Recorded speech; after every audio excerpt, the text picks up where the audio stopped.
C, D, E, F, G, H, I, J, K, L, M, N, O, P, Q, R, S, T, U, N, V, W, X, Y, and Z.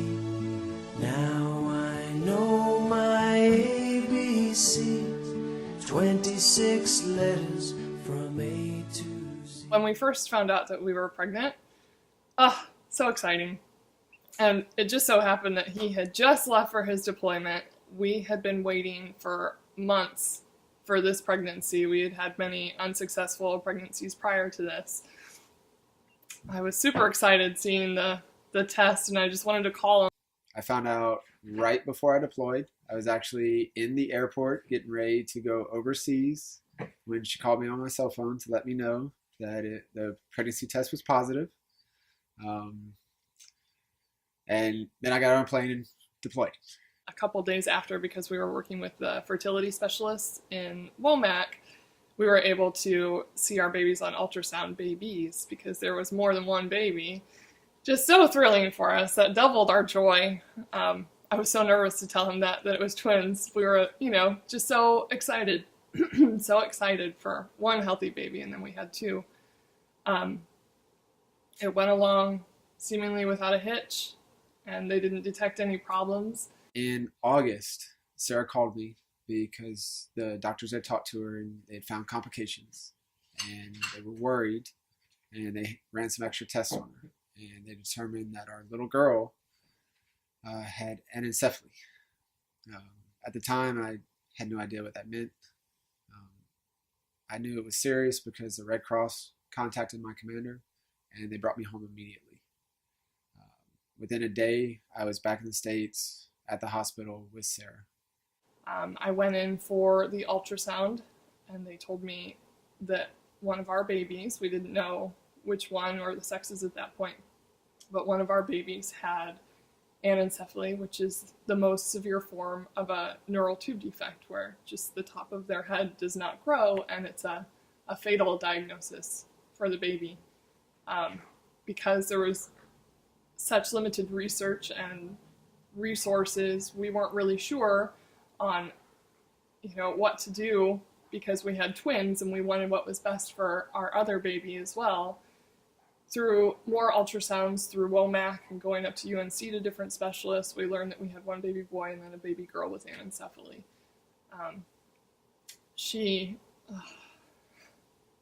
was with us the whole time, We even had her after birth for 150 minutes. They weren't sure the whole time if we should try to carry her to full term or as far as we could, or if we should just try to carry Lucas and see what happened. But we're very grateful for the research that they were able to find, that most of the mothers were able to go to 32 weeks, which is the mark that we hit as well. Due to the anencephaly, though, it caused excessive amniotic fluid, which caused my preterm labor. We were very ready. We spoke with different doctors at Womack. We had a plan set up. We had our backup at UNC. Everything went off very smoothly. We were obviously not expecting for it to happen so soon, but each week after 24 weeks was just a celebration for us. So when I first learned that my baby had anencephaly, I couldn't comprehend it. I knew that tears were flowing because they told me that it was a fatal diagnosis, that I may not even be able to hold my live baby, and that it's putting the other baby at risk as well.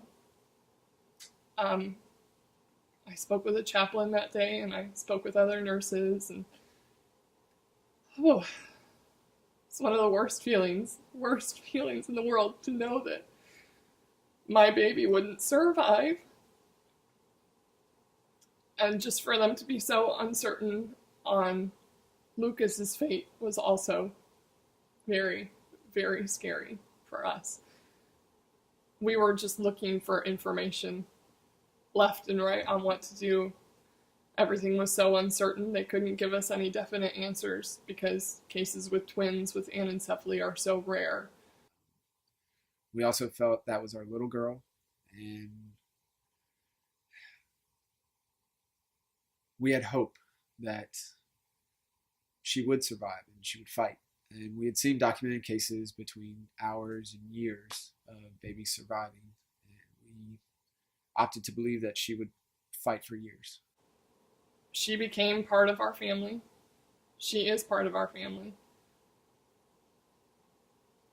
I will never, ever forget the moments that I was able to hold her.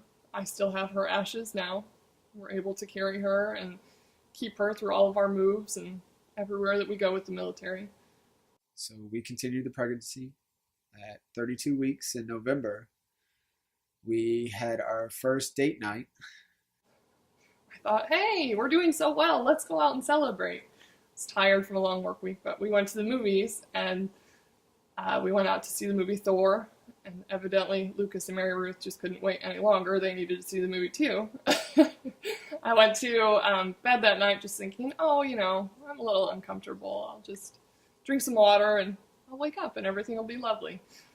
When I woke up, I was going into labor. We went into Womack and they were all ready for us. Everyone had heard our story and knew what we were expecting. They tried to stop the labor. They also gave the babies the steroid shot before for their lungs to help them grow and just become stronger. They whisked us, what felt like whisked us, it was expected. They took us over and started the C-section. And the firstborn was Mary Ruth, and my husband got to hold her immediately, and he brought her over to me, and we enjoyed the next 150 minutes with her of her life. Lucas, we heard him cry, and then they took him straight to the NICU, and I couldn't see him until probably like 2 o'clock that night. They were born at 7:24 and 7:25, and I saw them much later that night, or him much later that night. Those 115 the 150 minutes were the most joyous, most precious moments of my whole life. I was able to hold my baby girl, and I could see, as I held her skin was dark, and I put her skin to skin with me, and her skin just brightened. We had nothing but tears of joy for those whole 150 minutes. They came to pronounce her, and the one nurse had pronounced her, and then the doctor said, oh no, she is not passed, she is still with us, I still hear a heartbeat. So we just continued to hold her and enjoy her as I recovered. I learned of the March of Dimes when we were in the NICU that they have helped to create. Without the March of Dimes, those babies would go to just a regular ICU, and being able to have that NICU for my baby, he had a higher chance of survival. They said that after he was able to breathe on his own and hold his own temperature, he just became a feeder and a grower. But in a normal ICU full of adults, full of burn patients, everything else, he may not have had that opportunity, and we may not have him here. March of Dimes was able to help me educate those around me. In the military, you have a lot of young parents, and when they have their first child, and what I was able to do with the information I got from March of Dimes was to share that with those around me to help negate possible complications and just make sure they were better informed as to what they were getting into, so that they could create the best circumstances for their child. A lot of friends and other coworkers, people had approached me telling their story of how they support the March of Dimes and how much it has affected their lives. And amazing to me to know how many people have been affected by the March of Dimes and their efforts and through the NICU and to prevent premature labor. All of the women that are put on bed rest, because we know now through research that by preventing the premature birth, we can help to save those babies and help them grow to full-term babies where they can have more success at life. Lucas had stayed in the NICU for 1 month and 1 day. We became very close with all the nurses there. They were supporting us like they were our mothers. They gave us direction on everything, on what to expect from him.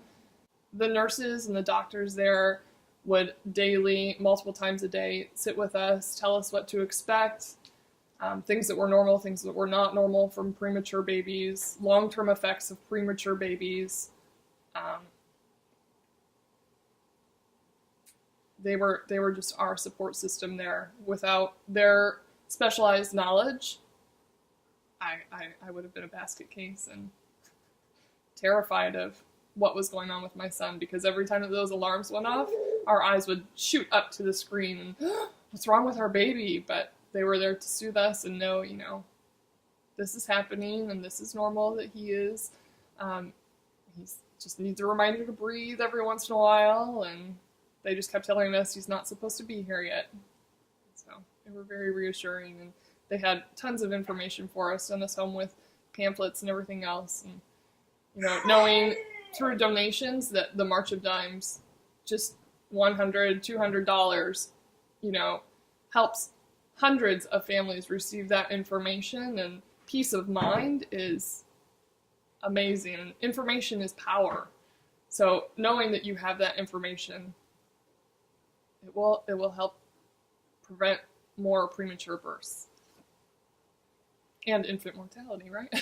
Yeah. It's hard to put together the image of him in the NICU and being so tiny and being only 4 pounds, and now being almost 2.5 feet tall and 21 pounds of energy.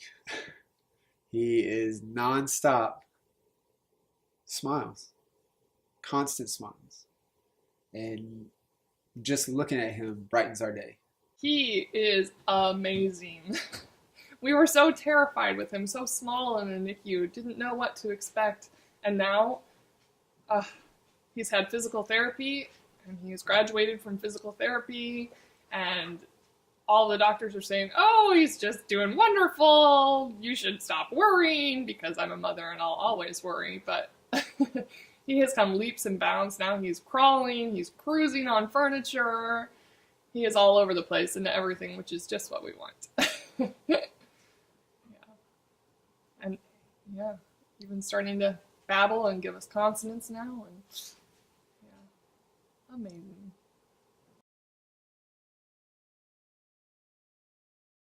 There is still a lot more work to be done. The U.S. has a higher prematurity rate than many third world countries. This has to come to an end.